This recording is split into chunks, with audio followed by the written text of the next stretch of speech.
서울 성수동에 있는 모 지식산업센터의 경우에는 굉장히 입주율이 높았던 곳인데 최근에는 분양가보다 1억 원 낮은 18억 원대로 매물이 나오고 있는 상황이라고 합니다. 근데 더 큰 문제는 지식산업센터의 실제 용도나 이런 부분에 대해서 정확하게 고지를 받지 못하고 저렴한 가격에 대출도 많이 되니까 분양을 받아 놓으면 전매도 할 수 있고 아니면 임대를 하면 된다, 이렇게 해서 법적으로는 입주 자격이 없으신 분들이 잘 모르는 상태에서 계약을 체결했다가 대출까지 실행해서 이제 잔금을 앞두고 있는데 경기상 이거를 분양 받아도 오히려 대책이 없다, 이런 경우가 많아지고 있는 것 같습니다.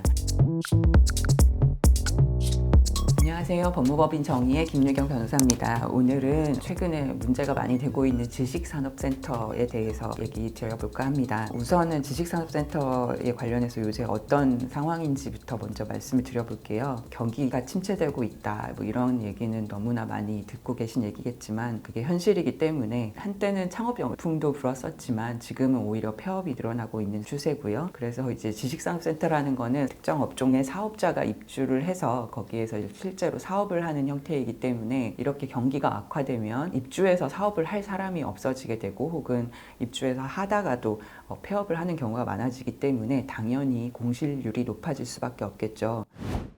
거기다가 이제 계속적으로 고금리 상황에서 매물이 마구 쏟아지고 있고 그냥 정상적인 거래가 되지 못하고 경매 매물이 많이 나오고 있는 추세입니다. 더구나 지금 한국산업단지공단에서 발표한 바에 따르면 현재는 전국의 지식산업센터가 1,520곳이고요. 그래서 작년 동월보다는 6%나 늘어나 있는 상태인데 여기에다가 현재 공사가 이루어지고 있는 곳도 뭐 88곳 정도, 아직 착공에는 들어가지 않았지만 준비하고 있는 곳도 304곳, 이러면은 향후에 거의 400개 가까이 더 늘어날 수밖에 없는 상황인데 아까 말씀드린 것처럼 오히려 수요는 줄어들고 입주해 있다가도 폐업하는 곳까지 많아지고 있기 때문에 그래서 이제 결과적으로는 지식산업센터가 경매로 나오는 경우가 굉장히 많아지고 있는 것이죠. 그래서 지난달에도 전국에서 총 82건이나 경매가 이루어졌다고 하고요.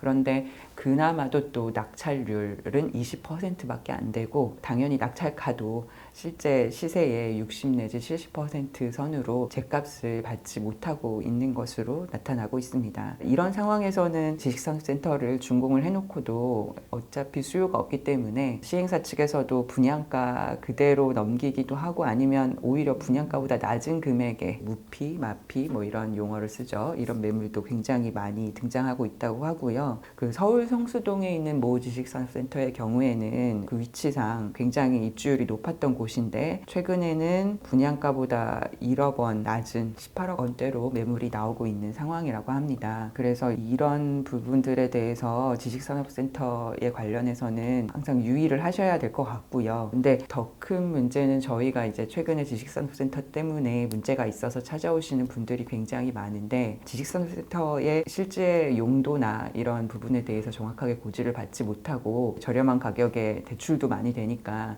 분양을 받아 놓으면 전매도 할 수 있고 아니면 임대를 하면 된다, 이렇게 해서 실제 사업자도 아니고 그러니까 정확하게 법적으로는 입주 자격이 없으신 분들이죠. 이런 분들이 잘 모르는 상태에서 그러니까 사실상 기망 내지 착오를 일으켜서 계약을 체결했다가 대출까지 실행해서 이제 잔금을 앞두고 있는데 지식산업센터가 너무 문제가 많다, 그리고 경기상 이거를 분양받아도 오히려 대책이 없다, 이런 경우가 많아지고 있는 것 같습니다. 근데 이런 경우에 만약에 이제 계약 단계에서 꼼꼼하게 설명을 듣고 제대로 알고 이제 계약을 했다면 리스크를 부담해야 될 수도 있으시겠지만 그게 아니라 보통은 실제 지식산업센터가 한정된 업종만이 입주할 수 있고 그냥 사업자가 아닌 사람이 분양받을 수 있는 것이 아니다라는 걸 잘 모르고 부가세 환급 때문에 뭐 사업자 등록이 필요하다 해서 형식만 갖춰놓은 경우가 굉장히 많습니다. 이런 경우에는 이거는 계약 단계에서 기망행위 내지 적어도 착오를 유발시킨 것이고요. 그리고 애초에 달성하려고 했던 임대나 이런 전매 목적을 달성할 수 없게 되는 것이니까 분양계약 자체를 취소하거나 해제해서 계약은 효력이 없는 거기 때문에 이제 분양대금을 돌려받고 정산할 수 있는 가능성이 있습니다. 그래서 이런 문제로 고민하고 계신 분들은 법률 전문가하고 상담을 해보시고요. 가능성이 있다면은 소송을 통해서 계약의 취소 내지 해제 판결을 받을 경우에 분양대금을 돌려받으실 수 있는 방법이 있으니까요. 한번 꼭 검토해 보시기 바라겠습니다. 감사합니다.